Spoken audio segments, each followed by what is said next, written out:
সবাইকে জানাই শুভ দুপুরের অনেক অনেক শুভেচ্ছা। তো বন্ধুরা, আমি আজকে আপনাদেরকে কাচকি মাছ রান্না করে দেখাবো।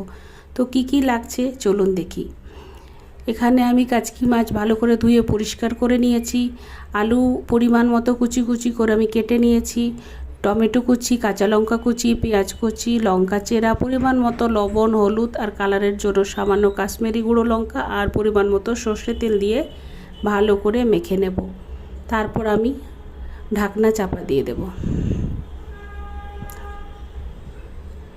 এরপর এই যে আমি কিছুক্ষণ পর আবার এলাম, এই দেখুন যেই জল বেরিয়েছিল মাছ বা আলু থেকে, সেটা দিয়েই সব সেদ্ধ হয়ে গেছে, নরম হয়ে গেছে। এই যে এরপর আমি সামান্য জল দিলাম যাতে একটু মাখা মাখা হয়। এবার ভালো করে নেড়ে চেড়ে নেব আর ফুটিয়ে নেব।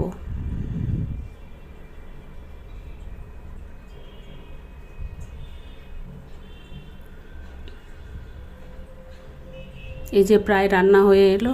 এরপর ওপর থেকে আমি ধনেপাতা কুচি একটু দিয়ে দেব। এই যে আমার রান্না হয়ে গেল। এবার আমি গ্যাস অফ করে দেব। এই দেখুন রান্না কমপ্লিট।